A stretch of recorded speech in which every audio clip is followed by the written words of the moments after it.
बांदा से आ रही है। आपको बता दें कि पूर्व राजस्व मंत्री की मुश्किलें बढ़ गई है। पूर्व राजस्व मंत्री रामलाल जाट के खिलाफ सीबीआई जांच के आदेश हुए हैं। रामलाल जाट बोले कि विरोधियों की साजिश है, जांच में सहयोग करूंगा। ग्रेनाइट माइंस में शेयर के बदले 5 करोड़ रुपए हड़पने के आरोप लगे थे।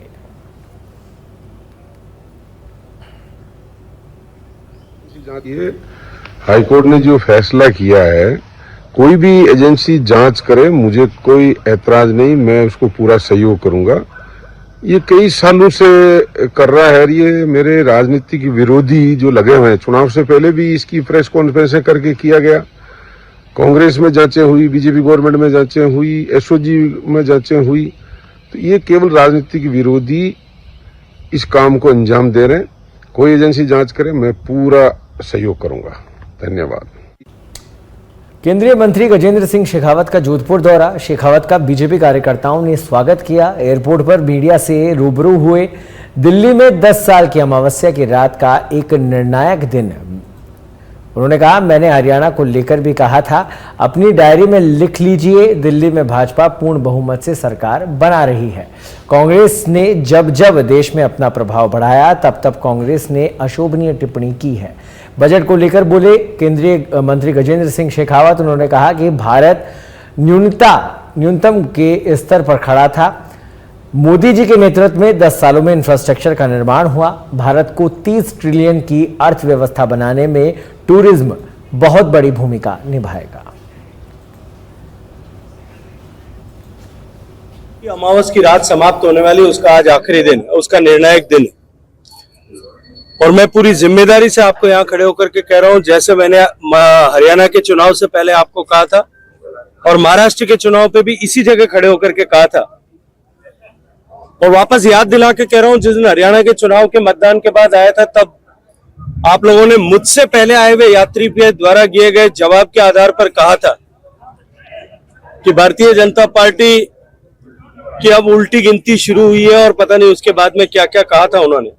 तब मैंने कहा था कि जिस दिन परिणाम आएंगे, उस दिन सोम सर्वस्व पित्त कथा यहाँ पे उनको वापस याद आएगी। देश की जनता ने झूठे नैरेटिव के आधार पर चुनावों को नकार। वन स्टेट वन इलेक्शन को लेकर प्रदेश में सियासत गर्मा रही है। कल पंचायती राज के सरपंचों की ओर से सीएम भजनलाल शर्मा के अभिनंदन कार्यक्रम में सरपंचों ने एक और जहां प्रशासक नियुक्त किए जाने पर आभार जताया है, वहीं सीएम भजनलाल शर्मा ने भी भरोसा जताया है कि पंचायत राज को मजबूत करने के लिए सरकार हर संभव कदम बढ़ाएगी। इसको लेकर सत्ता पक्ष और विपक्ष में जबरदस्त बयानबाजी हो रही है। पंचायत राज को मजबूत करने और सियासी बयानबाजी पर कैबिनेट मंत्री सुमित गोदारा से बात की हमारे पॉलिटिकल एडिटर लाल सिंह फौसार ने। वन इलेक्शन वन स्टेट को लेकर भजनलाल सरकार लगातार काम कर रही है, लेकिन अगर हम बात करें विधानसभा की, तो इसको लेकर विपक्ष ने हंगामा बरपाया है। खासकर जिलों को खत्म करने के मामले को लेकर आज सदन में गतिरोध हुआ।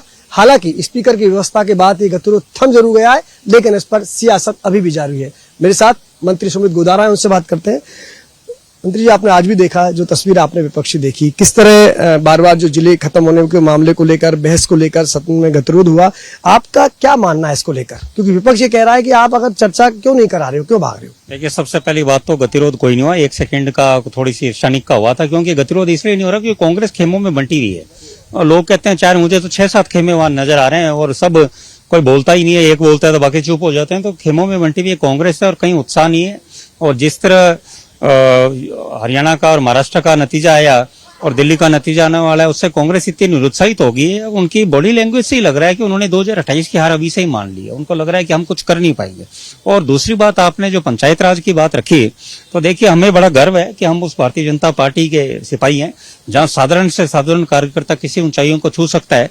और उसी का जीता जागता उदाहरण है हमारे मुख्यमंत्री श्री भजनलाल शर्मा जी, जो कि खुद एक सरपंच है, आज राजस्थान के मुख्यमंत्री तक पहुंचे। और न सिर्फ मुख्यमंत्री तक पहुंचे हैं, बल्कि उनका यह प्रयास है ग्रामीण में पंचायत राज हमारी संस्थाएं मजबूत होए, न सिर्फ आर्थिक रूप से, सामाजिक रूप से, बल्कि क्षेत्र में ऐसे विकास के कार्य कराए जिससे हमारे गांव आगे बढ़ सकें। हालांकि कल मैं कार्यक्रम में था जिसमें अभिनंदन समारोह आयोजित किया, तमाम सरपंच आए थे, उन्होंने साधुवाद आपकी सरकार को दिया, मुख्यमंत्री भजनलाल शर्मा को दिया। और एक सबसे बड़ी बात ये थी क्योंकि खुद वो सरपंच रहे और इस सफर को तय करके सीएम बने। लेकिन जो वन स्टेट वन इलेक्शन के काम को लेकर जो आगे बढ़ रहे हैं, इस माध्यम से आप कैसे पंचायत राज व्यवस्था को मजबूत करोगे? देखिए, पहले भी यही होते थे। पहले भी आप ये देखिए, पंचायत राज के चुनाव सारे साथ ही होते थे। उस पर एक तो सरकार का खर्चा कम होता है और दूसरा जनता एक ही दिन में फारिग होती है और देखो उससे संस्थाएं मजबूत भी होती है और उसमें जो राजनीति में आजकल प्रलोभन का प्रचलन चला है उस पर भी रोक लगती है। और आप ये देखिए ना कि भारतीय जनता पार्टी ने, जो आप डोटासरा जी बात रख रहे हैं पंचायत राज संस्थाओं की, अरे डोटासरा जी, आप पिछली सरकार में कांग्रेस कार्यकाल में आपने पंचायत राज के चुनाव 3 साल तक चलाए, जो कि पहले साल में 2020 में हो जाने चाहिए थे, उसे आपने 3 साल तक चलाते रहे अनेक चरणों में। वो इसीलिए कि ताकि आपको लाभ मिल सके, पर आपने कहीं ये नहीं देखा। आपकी वजह से पंचायत राज संस्थाएं, पंचायत राज चरमा चुका आपकी वजह से, उन कार्यों की वजह से।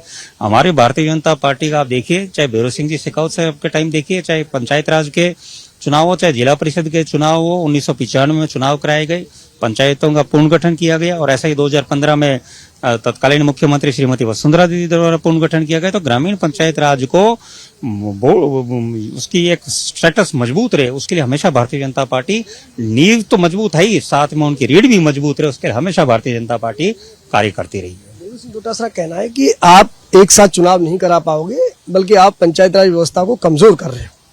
देखिए, ये तो प्रश्न उनसे पूछोगे साहब, पंचायत राज संस्थाओं को किसने कमजोर किया? मैंने जैसे अभी पूर्व में कहा 3 साल तक उन्होंने चुनाव ही नहीं कराए। जिस व्यक्ति ने चुनाव नहीं कराए वो हमसे क्या प्रश्न पूछ रहे हैं?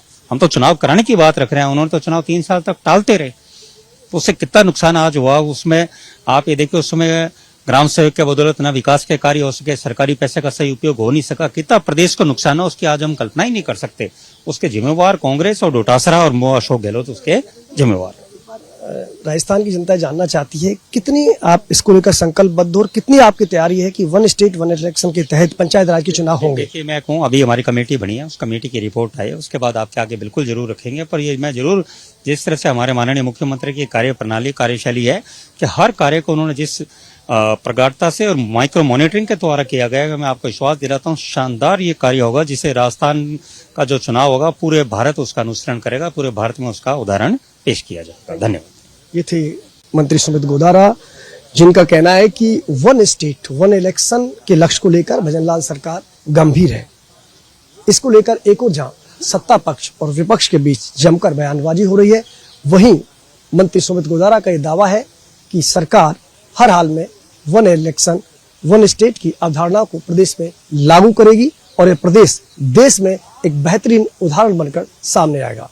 वीडियो जर्नलिस्ट हेमंत के साथ लाल सिंह फौजदार, सच बेधड़क, जयपुर। बाड़मेर में एसीबी की बड़ी कार्रवाई देखने को मिली। आपको बता दें कि रिश्वत लेते हुए पटवारी को ट्रैप किया गया। 30,000 रुपए की रिश्वत लेते गिरफ्तार किया।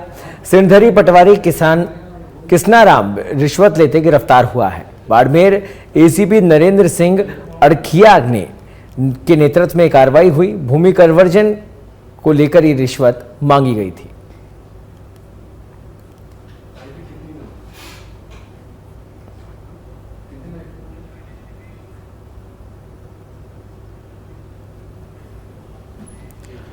करौली पुलिस ने ऑपरेशन साइबर शील्ड के तहत एक बड़ी सफलता हासिल की है। पुलिस ने CEIR पोर्टल के माध्यम से खोए और चोरी हुए 140 मोबाइल फोन बरामद कर उनके वास्तविक मालिकों को सौंप दिए हैं। एसपी ब्रिजेश ज्योति उपाध्याय के नेतृत्व में चलाए जा रहे इस अभियान में अब तक कुल 458 मोबाइल फोन बरामद किए जा चुके हैं, जिनकी कीमत 92 लाख रुपए से अधिक है। पुलिस मुख्यालय द्वारा 1 महीने का विशेष अभियान चलाया गया था। जनवरी माह में साइबर शील्ड अभियान चलाया गया था। उसके तहत हमने काफ़ी जो भी गुमशुदा मोबाइलें थे या चोरी हुए मोबाइलें थे उनको रिकवर किया और आज तक हमने कुल 458 मोबाइल्स को रिकवर करके पीड़ित को दिया है, जो जिनकी एस्टिमेटेड कीमत अराउंड 92 लाख है। और ये भी बताना चाहूँगा, हमने जो साइबर फ्रॉड करते हैं उनके 233 मोबाइल नंबरों को ब्लॉक कराया है और 1138 मोबाइल फ़ोनों को हमने ब्लॉक कराया जो साइबर क्राइम में उपयोग होते हैं। इसी तरह हमने फ्रॉड की अराउंड 65 लाख रुपए हमने होल्ड कराया है और 30 लाख रुपए पीड़ितों को वापस दिलवाया हमने। तो इस तरह मोबाइल की जो रिकवरी की आंकड़े हैं वो 458 मोबाइल। बांसवाड़ा पुलिस लाइन सभागार में पुलिस अधीक्षक हर्षवर्धन अग्रवाला की ओर से अपराध गोष्ठी ली गई, जिसमें जिले के समस्त वृत्ताधिकारी और थानाधिकारी उपस्थित हुए। अपराध गोष्ठी में पेंडिंग अपराधों की समीक्षा की गई, जिसके के शीघ्र निस्तारण, अपराधियों के चिन्हीकरण, बढ़ती हुई दुर्घटनाओं पर अंकुश लगाने इत्यादि पर आवश्यक निर्देश दिए गए। साथ ही साइबर घटना के बढ़ते अपराध को लेकर आमजन को जागरूक और घटनाओं को अंकुश लगाने के लिए निर्देशित किया गया।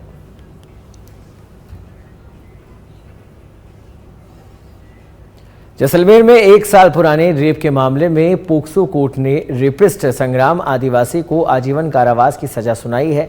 25 साल के रेपिस्ट ने साल भर पहले 2 साल की मासूम से रेप किया था। साल भर चले केस के बाद पोक्सो कोर्ट ने 23 गवाह व 40 दस्तावेज पेश करने के बाद कोर्ट ने यह फैसला सुनाया। साथ ही रेपिस्ट पर 5,000 का जुर्माना भी लगाया। एक साल पुराना है। ये पुलिस थाना नाचना में पीड़िता के पिता द्वारा रिपोर्ट दर्ज कराई गई थी, जिस पर प्रकरण दर्ज किया गया 376 AB 201 IPC और 3/4 और 5/4 पॉक्सो एक्ट में प्रकरण दर्ज किया गया। दर्ज करके अनुसंधान किया गया और पीड़िता वर्ग मेडिकल करवाने के बाद मुलजिम संग्राम आदिवासी को गिरफ्तार किया गया और न्यायिक अभियोजन भेजा गया और बाद अनुसंधान पूर्ण कर चालान न्यायालय में पेश किया गया और न्यायालय द्वारा 23 गवाह और 40 दस्तावेजों को एग्जीक्यूट किया गया, प्रदर्शित कराया गया। उसके बाद न्यायालय द्वारा दोनों पक्षों की बहस सुनने के बाद संग्राम आदिवासी को दोषित किया गया और उसे आजीवन कारावास की सजा सुनाई गई। जवाहर कला केंद्र की ओर से जयपुर नाट्य समारोह में नाटक गार्गी का प्रभावशाली मंचन हुआ। कन्हैयालाल कलावत की ओर से लिखित व निर्देशित इस नाटक ने दर्शकों को ज्ञान, आत्मविश्वास और विद्वत्ता की प्रेरणा दी। गुरुवार को समारोह के दूसरे दिन पर प्रेमचंद गांधी द्वारा लिखित व निर्देशित नाटक गाथा बंदिनी का मंचन होगा। मंचन पर सफेद रोशनी पड़ती है और नजर आती है गार्गी, जो दर्पण में अपना प्रतिबिंब देखकर खुद से बातें कर रही है। वह आत्ममंथन कर पूछती है कि क्यों वह खुद को कमजोर और ज्ञानहीन समझ रही है। उसकी निर्बलता सत्य नहीं है, बल्कि महज एक छलावा है जिसे उसे दूर भगाना होगा। कोटा शहर के रेलवे स्टेशन पर कार्यरत लोको पायलट मनीष कुमार शर्मा की डकनिया रेलवे स्टेशन के निकट ट्रेन की चपेट में आने से दर्दनाक मौत हो गई। आपको बता दें कि जीआरपी ने पोस्टमार्टम करवाकर शव परिजनों को सौंप दिया। जीआरपी के हेड कांस्टेबल डालचंद ने बताया कि आज सुबह डकनिया रेलवे स्टेशन मास्टर से सूचना मिली थी कि एक शव रेल की पटरियों के पास पड़ा हुआ है। जीआरपी ने मौके पर पहुंचकर शव को अपने कब्जे में लेकर उसकी पहचान के प्रयास किए तो शव लोको पायलट मनीष कुमार शर्मा निवासी कुन्हाड़ी का निकला। पुलिस ने परिजनों को सूचना दी। उनके मौके पर पहुंचने पर उसका पोस्टमार्टम करवाकर शव परिजनों को सौंप दिया गया। जीआरपी पूरे मामले की जांच में जुटी है।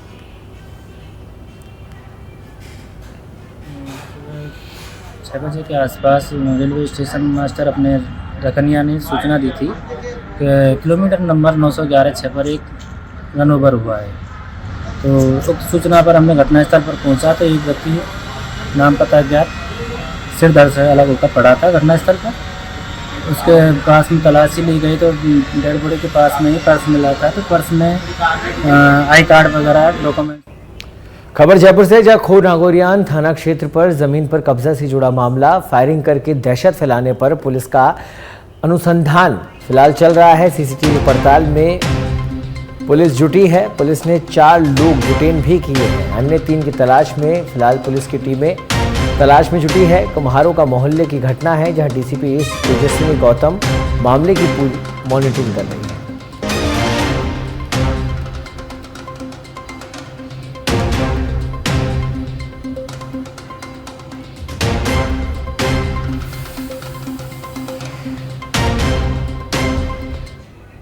सिरोही के रेवदर से खबर है, जहां डंपर ने बाइक को टक्कर मार दी। हादसे में बाइक सवार एक व्यक्ति की मौत हो गई। सूचना के बाद अनादरा पुलिस मौके पर पहुंची। अनादरा थाने के भैरू तारक रोड पर यह हादसा हुआ।